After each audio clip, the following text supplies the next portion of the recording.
ये है सबसे सुंदर महिलाओं की भूमि।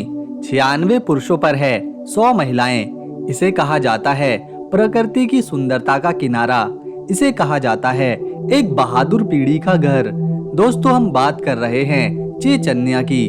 असल में ज्यादातर लोग इसे एक कंट्री ही मानते हैं, लेकिन ऐसा नहीं है, बल्कि यह रशिया का ही एक हिस्सा है जिसे काफी ज्यादा स्वतंत्रता मिली हुई है। इसीलिए रशिया और चेचन्या के कानून में काफी फर्क भी है। दोस्तों, आज हम जानेंगे चेचन्या के अमेजिंग फैक्ट्स। वीडियो को एक लाइक देकर अपना सपोर्ट जरूर दें। चेचन्या एक रशियन वर्ड है जिसका मीनिंग होता है बहादुर शेरनी, जिसके चलते यहाँ के पुरुष ही नहीं बल्कि महिलाओं को भी काफी बहादुर माना जाता है। इतना ही नहीं, रशिया की आर्मी में भी चेचन्या के लोगों के लिए एक खास जगह है। जहां रशिया में शराब पीना एक नॉर्मल सी बात है, वहीं चेचन्या में शराब पीना और बेचना दोनों पर ही बैन लगा हुआ है। इतना ही नहीं, सेम जेंडर में शादी यहाँ स्वीकार नहीं करी जाती। अगर कोई ऐसा जोड़ा लड़कों में या लड़कियों में मिलता है तो उन्हें करंट लगाया जाता है। दोस्तों, चेचन्या के 94% लोग इस्लाम धर्म को मानते हैं और जब यहाँ रमजान का महीना आता है तो दिन के समय किसी भी रेस्टोरेंट को नहीं खोला जाता।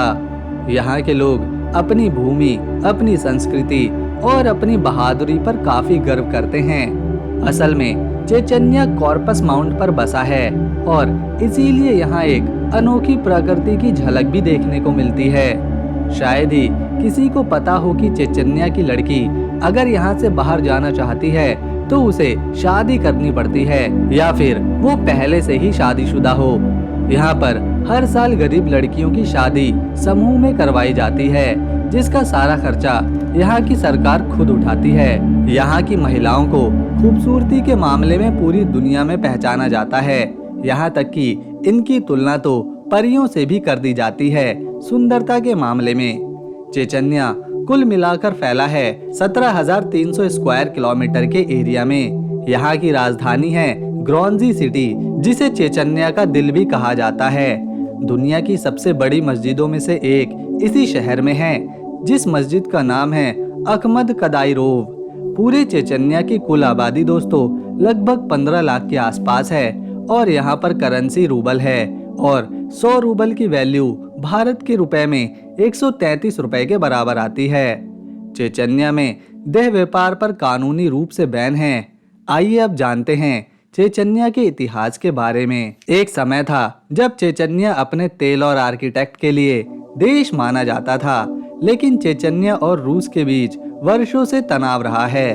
फर्स्ट वर्ल्ड वॉर के बाद जब रशिया में क्रांति हुई तो चेचन्या रशिया से अलग हो गया, लेकिन चेचन्या के लिए ये स्वतंत्रता कुछ ही समय तक कायम रही। साल 1922 में रशिया ने एक बार फिर से इस पर काबू कर लिया। इसके बाद सेकेंड वर्ल्ड वॉर के दौरान चेचन्या एक बार फिर से रशिया से अलग हो गया, लेकिन रशिया के नेता स्टालिन को ये बात बिल्कुल भी पसंद नहीं आई और चेचन्या को साइबेरिया और सेंट्रल एशिया के देशों से इसने अलग कर दिया, ये कहकर कि चेचन्या एक दुश्मन है।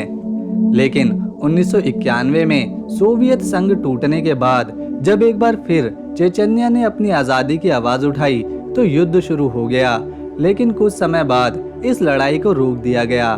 साल 1994 में इस लड़ाई में रशिया और चेचन्या दोनों के ही कई सारे जवान मारे गए। ये सब होते होते रशिया में पुतिन प्रधानमंत्री बन चुके थे और उन्होंने 2003 में चेचन्या के लिए एक अलग से संविधान की मंजूरी भी दे दी और आज चेचन्या का अपना खुद का कानून है, खुद का संविधान है, लेकिन यह कोई देश नहीं है। चेचन्या के लोग दूसरों का काफी सम्मान करते हैं और यहाँ की राजधानी ग्रोनजी के बाद सबसे महत्वपूर्ण शहर सिटी शैली, सिटी उरुसमर्तन, सिटी गुर्दमस और अर्गन है। अगर दोस्तों आपको वीडियो पसंद आई तो इसे लाइक शेयर करें और हमारे चैनल फैक्ट शेयर को सब्सक्राइब कर बेल आइकन प्रेस कर लें। हम मिलेंगे एक और नई वीडियो के साथ अगली बार। तब तक के लिए नमस्कार। वीडियो देखने के लिए थैंक्स।